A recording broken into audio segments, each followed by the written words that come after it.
लोग रोने पे, पिटने पे, ख़ुदकुशी करने पे, जिस्म फरोशी करने पे मजबूर हो गए, डकैतियाँ करने पे, स्ट्रीट क्राइम करने पे मजबूर हो गए। अब मुझे बताएं कि ये पाकिस्तान हम किस साइड पे लेके जा रहे हैं। दावा था इस्लामाबाद जब बनाया तो नाम रखा इसलिए कि यहाँ इस्लाम पैदा होगा, इस्लाम की एक लहर उभरेगी, इस्लाम के नाम पे इस्लामाबाद बना। पर अफसोस सबसे ज़्यादा करप्शन, सबसे ज़्यादा फाशियत और सबसे ज़्यादा बेहयाई इस्लामाबाद में हो रही है। अफसोस का मुकाम है। और हमारी आवाम बेचारी रोटी, कपड़े और बिजली के बिलों और बच्चों के राशन और अपनी ज़रूरियात के पीछे भाग रही है। पर अफसोस उसको पूछने वाला, जहाँ उसकी जानने वाला, जहाँ उसको मानने वाला, जहाँ उसको सपोर्ट करने वाला कोई भी नहीं। तो ये बड़ा अलमिया हमारे मुल्क का। देखिए जी, जिस तरह इमरान खान को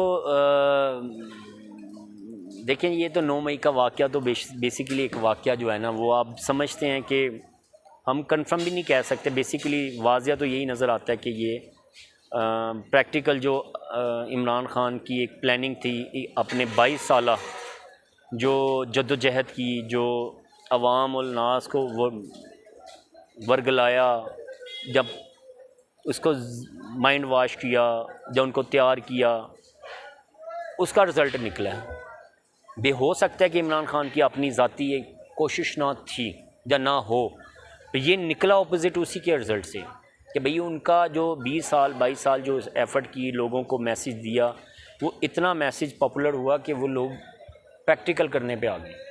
ये नहीं बनना चाहिए, ऐसा नहीं होना चाहिए। तो और जहाँ तक आपका सवाल है कि अंदर क्यों किया, नवाज शरीफ को भी अंदर किया था और 2 नहीं 3 दफ़ा किया, भुट्टो को भी अंदर किया, आपके बेनज़ीर को भी अंदर किया। जो पॉपुलर लीडर होते हैं उनको ना चाहने वाले कभी भी आगे नहीं आने देते। अगर कभी वो इत्तेफाक से आगे आ जाएं और वो अगर उनकी मंशा के मुताबिक ना उतरें तो फिर वो जहाँ अंदर कर देते हैं, जहाँ बाहर कर देते हैं। तो ये तो हमारी 75 साल की तारीख़ है, इसको आप तारीख़ उठा के देख लें जब से पाकिस्तान बना हुआ है। हमारे कायदे मोहतरम मोहम्मद अली जिन्ना, जिन्होंने इतनी कुर्बानियाँ दे के पाकिस्तान को बनाने में अहम किरदार अदा किया, उनके साथ क्या हुआ? एम्बुलेंस खटारा, ऑक्सीजन नहीं दी। फिर उसके बाद उनकी सिस्टर मादर मिल्लत, उन्होंने अगर टेक कवर संभाला तो उनके साथ क्या किया? उनको गद्दार कर दिया, उनके गले में उनकी कुतिया का वो डाल दिया। ये इस कौम का अलमिया है। लियाकत अली ख़ान जो बादशाहों का बादशाह था, अगर उसकी बैकग्राउंड पे जाएं, हिस्ट्री पे जाएं, तो वो एक बहुत बड़ी, यहाँ आके जब उसको वो शहीद हुआ तो उसकी बनियान के ऊपर बमाने लगे हुए थे। क्यों? इन लोगों ने अपनी कुर्बानियाँ दी इनको पाकिस्तान बनाने के लिए। और उनके साथ क्या हुआ? अगर उनके साथ ये हो सकता है तो इमरान खान किस खेत की मूली है? और दूसरी बात है कि इमरान खान की कुछ अपनी भी गलती है, ये कोई तस्लीम करे ना करे। पीटीआई वाले कहते हैं कि नहीं है, ऐसा नहीं है। देखें, इमरान खान ने जो किरदार अदा किया ना, आवाम को, लोगों का कहना है, आज भी मेरी ये बात हो रही थी कि लोगों का कहना है कि जी आवाम को शऊर दिया। मैंने कहा क्या शऊर दिया, मुझे बताएं। आवाम शऊर कहते किसको हैं? एक आवाम को शऊर होता है कि जी लोगों को ये बता दिया कि सियासतदान ये करते हैं, ये तो आ गया शऊर, मुझे भी समझ आ गई, आपको भी आ गई, बच्चे को भी आ गई जी ये चोर है, ये डाकू हैं, ये डकैत हैं। उसका रिज़ल्ट क्या निकला? आपने लोगों को जो मैसेज दिया अपने 22 साल में, बदतमीज़ी, बदअखलाकी, बेहयाई, ये 3 चीज़ें आपने कॉमन हैं जो मार्केट में आपने फेंकी है और जिसकी वजह से पाकिस्तान का शराज़ा बिखर गया। इससे पहले नहीं था। फ़ायदा कम दिया आपने शोर दे के, नुकसान उससे ज़्यादा कर दिया। कारोबार की दुनिया में हमेशा कारोबारी बंदा पहले फ़ायदे से पहले नुकसान को फोकस करता है कि मुझे इसमें नुकसान कितना होने के चांसेस हैं, तब वो काम में हाथ डालता है कि मैं ये बिज़नेस शुरू करूं कि ना करूं।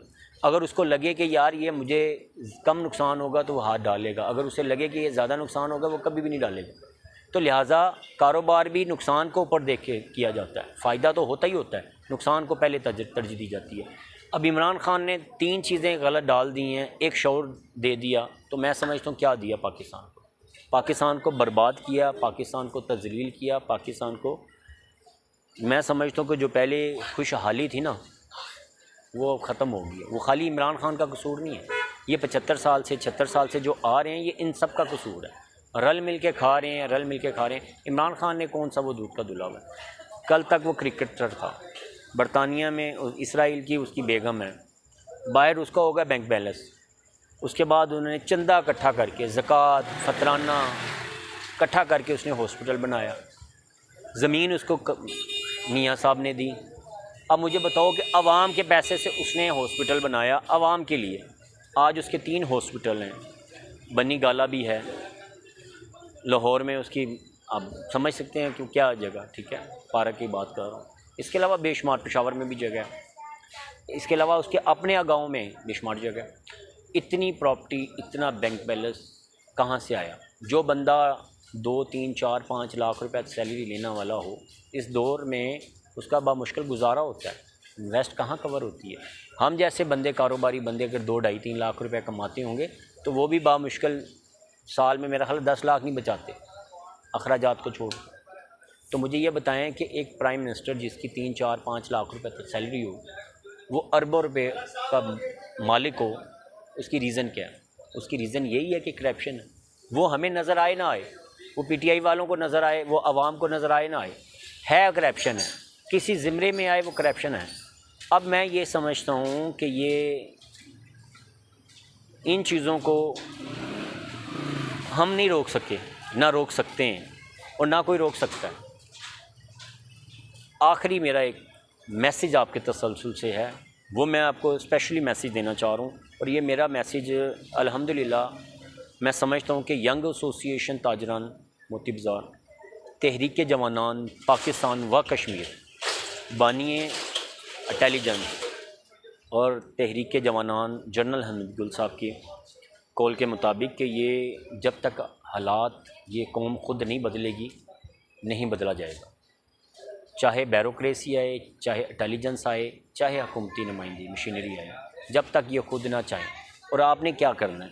आवाम के, ये मेरा देखिए, ये कितने बिल पास किए इन्होंने, कितने बिल पास किए? 54 बिल पास हुए हैं चंद दिनों में। एक बिल और पास कर दें, खुदा की कसम पाकिस्तान का तकदीर बदल जाएगी। ये मेरी राय है। अगर आपके तसलसल से मेरा मैसेज आगे जाता है तो इसको आगे भेजें।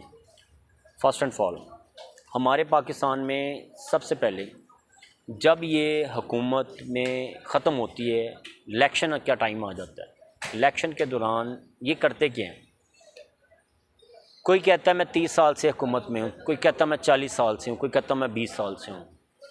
ये हमारे मुल्क का अलमिया है कि इतने इतने अरसे से ये बदबख्त लोग, ये बड़े लोग जो बैठे हुए ना, जो कहते हैं हमें अपने आप को सियासतदान है, बेसिकली ये सियासतदान नहीं है, ये डाकू हैं, ये चोर हैं, ये लोगों को लूट के उनका खून पी के आगे आए हुए हैं।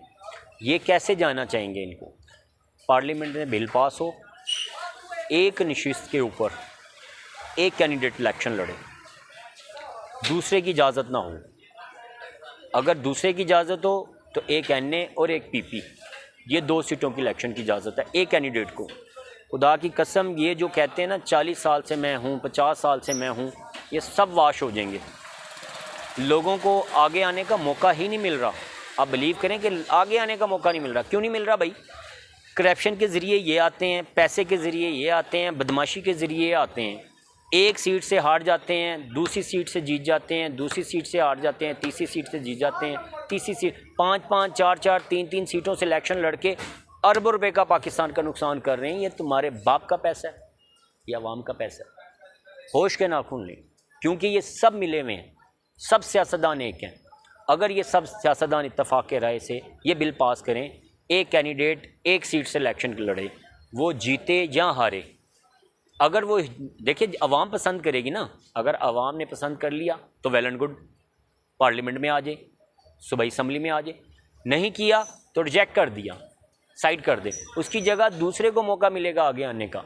नई नस्ल को मौका मिलेगा आगे आने का, नई नस्ल आगे आएगी तो तकदीर बदलेगी पाकिस्तान की। अगर इन्हीं के हाथों में रहा, ये 70 साल 75 साल के जो बाबे बैठे हुए हैं ना, ये बड़े बड़े आप कह लें कि बादशाह बने हुए हैं, बड़े बड़े जनाब शाह गद्दी नशीन बने हुए हैं, ये सब लुटेरे हैं।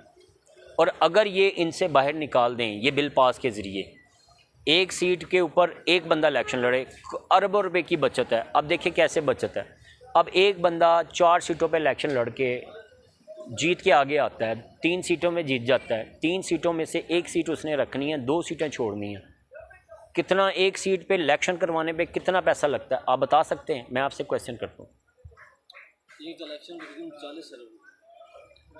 40 अरब रुपए का एक सीट के ऊपर इलेक्शन। अगर आप फुल इलेक्शन, जनरल इलेक्शन की बात 40 अरब फुल पाकिस्तान का, अच्छा मैं एक सीट की बात कर रहा हूँ, 50 करोड़ तो होगा।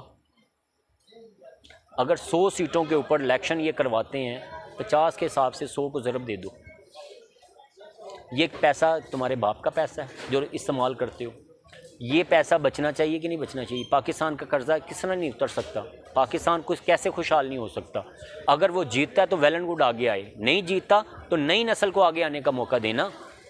ये तो नहीं है कि अगर ये आप नहीं जीते, यहाँ से नहीं जीते, वहाँ से पैसे लगा के जीत लिए, वहाँ से जनाब करप्शन की जीत लिए, वहाँ से आपने गुंडागिर्दी की और जीत लिए, वहाँ से वोट ख़रीदा तो जीत लिए, वहाँ से जनाब आपने मोटरसाइकिल दिया तो जीत लिए, वहाँ से आपने खाना खिलाया तो जीत लिए। ये बदमाशी बंद होनी चाहिए। ये बंद होगी तो पाकिस्तान की तकदीर बदलेगी, वरना हमारा पाकिस्तान 76 साल से ही ऐसे है ना, 7600 सालों के बाद भी ऐसे का ऐसे ही रहेगा अगर ये काम इन्होंने ना किया तो। ये मेरा आपको स्पेशल मैसेज है और ये मेरा आगे कन्वर्ट करना